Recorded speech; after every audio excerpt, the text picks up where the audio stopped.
Caião, eu fui profundamente calvinista. E foi com muito custo que eu abandonei o calvinismo e me adentrei ao arminianismo. Vixe, ele saiu de um polo e foi para o outro. Em parênteses ele coloca simples evangelho da liberdade. Mas ainda no fundo do meu coração eu carrego uma culpa de ter calvinizado muitas pessoas, de pregar um Deus zombador, que é só poder para alguns inocentezinhos. Eu matei a fé de muitos, Caio. A culpa de um dia ter sido calvinista me corrói. Me ajude, Caio. Aí ele pegou para ficar livre dessa culpa e foi virar arminiano. É o outro polo. E o calvinismo pode fazer esse tipo de coisa, embora Calvino não tenha nada a ver com isso, né? O problema são dos sistematizadores de Calvino, é que criam os calvinismos tão fatalistas e se comportam muitas vezes de acordo com esse eleicionismo que dá a eles uma nojenta presunção de superioridade pela escolha, pela eleição de Deus a eles. E de um outro lado, todos os que não foram eleitos estão fatalizados para o inferno, que quando isso entra num coração de uma pessoa, em geral provoca um espírito ariano, um espírito espiritualmente nazista, feio, esquisito mesmo. Mas isso não é culpa de Calvino, é dos calvinistas. Calvino não tinha essa... Não necessariamente. Não há esses registros sobre esse tipo de separação dele, até porque ele não era bobo de querer fazer separação de joio do trigo usando doutrina de eleição. Mas o outro polo para o qual essa pessoinha foi do arminianismo. Então, se no calvinismo você tem todas as seguranças espirituais, uma vez salvo, salvo para sempre, a graça de Deus é irresistível, aquele que vem a mim, disse Jesus, de modo algum eu o lançarei fora, ninguém os arrebatará das minhas mãos. Todas são as seguranças que supostamente viriam do calvinismo, e de fato não vêm do evangelho. O calvinismo é que sistematiza mais esses textos de segurança total. Do outro lado tem o arminianismo. O arminianismo pega e faz a sistematização do oposto, da insegurança. A porta é estreita, o caminho é largo, veja o que você está escolhendo. O arminianismo vem e diz, olha, decida hoje a quem você vai servir.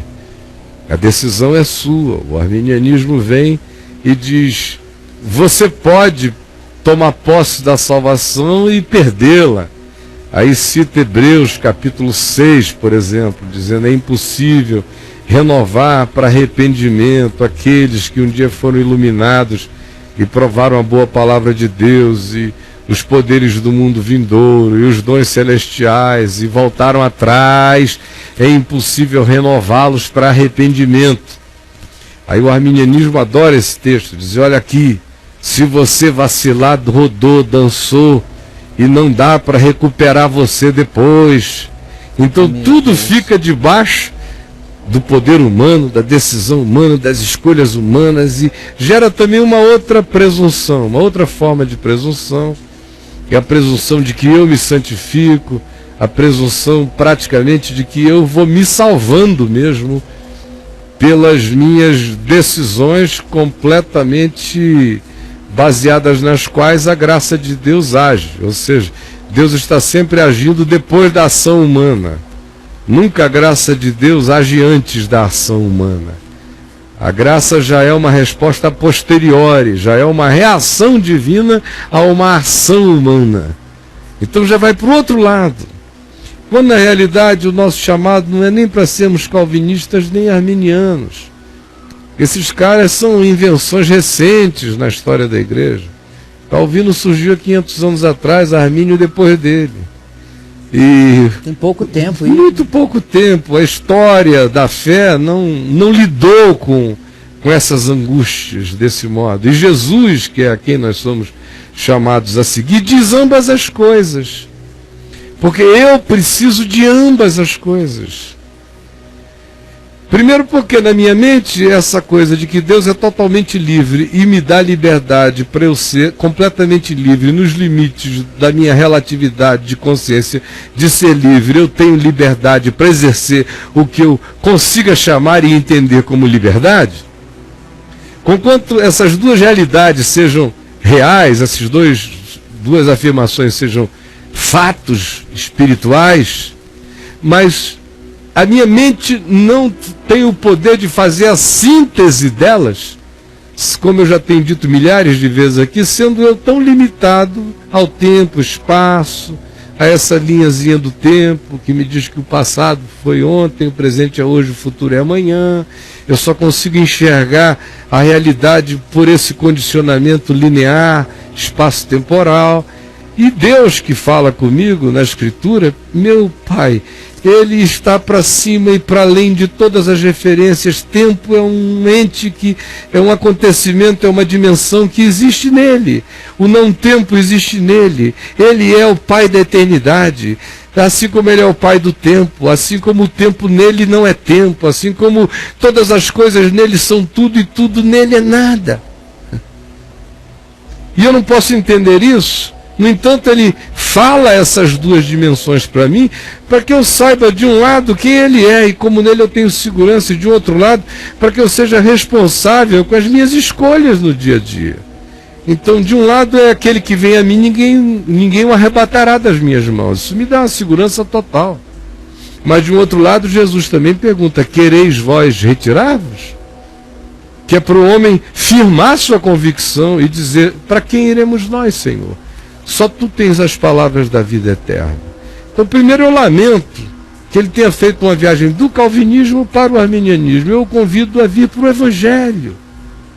E a parar com calvinismos e com arminianismos, e com cristianismos e com ismos, e ficar apenas na qualidade de ser, crescendo no entendimento do Evangelho, aonde eu tenho toda a segurança em Cristo. E ao mesmo tempo, sou chamado a viver com toda a responsabilidade humana nos meus vínculos e nos meus atos. Essa é a síntese do Evangelho para a caminhada de qualquer pessoa. E é para isto que ele tem que caminhar. Segunda coisa, é que ele está perdoado por ter falado tanta besteira calvinista para outras pessoas. Quem é que nunca falou besteira? Besteira em nome de Jesus. Pelo amor de Deus, o que já se falou de besteira, cada pessoinha vendo a gente ali, ó, sabe que já falou bobagem demais. E ainda fala. E muitos sabem que ainda falarão muitas tolices. Tem gente falando besteira agora, escrevendo besteira aí agora. Tem gente que é capaz de dizer uma barbaridade, de repente, sobre o que eu acabei de dizer, dá um tiro de canhão, não quer nem saber as consequências.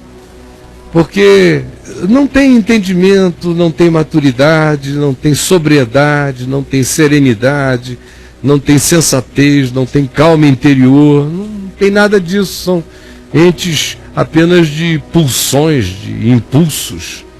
Então, meu amigo, você falou e você está perdoado pelas tolices que falou. E eu espero que você não vá agora fazer a cabeça das pessoas com arminianismo, porque é o outro polo só. Você só mudou do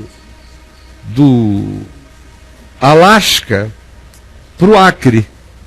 Você mudou do frio total para um calor extraordinário, para os trópicos. Mas, por favor, pare com isso. Porque esse é apenas um outro polo de algo que na nossa vida precisa ter um equilíbrio. E o equilíbrio é a afirmação comum de ambas as coisas. Em Cristo você está seguro. Essa segurança em Cristo me gera consciência. Essa consciência me manda andar responsavelmente, de acordo com aquilo que pela graça de Deus me alcançou. Quem faz essa síntese simples no coração, sem querer sistematizá-la para os dois lados, mas sintetizá-la em si, esse anda seguro, esse anda equilibrado, esse não se jacta, porque é inarrebatável da mão de Jesus, nem se jacta de achar que Ele próprio é que desenvolve todas as coisas. No mesmo texto em que Paulo nos diz, desenvolvei a vossa salvação com temor e tremor, ele diz, porque Deus é quem efetua em vós tanto querer quanto realizar. Então, de um lado, veja só como no mesmo lugarzinho se diz, desenvolva, chamando a ação do homem, ao mesmo tempo diz, faça isso sem jactância, porque Deus é quem realiza em nós tanto querer quanto realizar segundo a sua boa vontade. Então, essas coisas não são para serem sistematizadas, são para serem sintetizadas. Quando a gente faz a síntese, o coração se pacifica. Eu estou completamente seguro. E a minha segurança não me irresponsabiliza. Se eu estou seguro, eu ando seguro. Se eu estou firme, eu assim ando. Se eu tenho essa convicção, por ela eu me oriento. Eu não a uso contra mim nem contra a vida. É o que o Evangelho me ensina, a mim e a você, a fazermos e a vivermos. Mas fique em paz, meu amigo. Fique salvo desse arminianismo que você adotou como resposta psicológica para fazer sacrifício de bodes e de touros, remissão de pecados por troca doutrinária polarizada. Esse é o fenômeno psicológico que se instalou em você, que é compensar os exageros calvinistas com o arminianismo. Venha para Jesus. Esses dois polos não contêm o todo da verdade, são apenas minimalizações de algo muito maior que precisa encontrar a sua síntese dentro de você. E aí, Braulinho? Comentário do cara, Caio. Caio, como evangélico eu te odeio. Como mudando eu te amo. Então, eu espero que ele chegue ao ponto de não ter mais essa esquizofrenia na mente dele, não é? De dizer agora com o botão evangélico, esse cara desconstrói todas as minhas certezas, mas como um ser humano eu estou tão feliz de estar sendo. Eu espero que ele seja uma pessoinha só. Sim. E que tudo se integre dentro dele, que não haja essas rachaduras no coração de nenhum de nós. Isso é demais.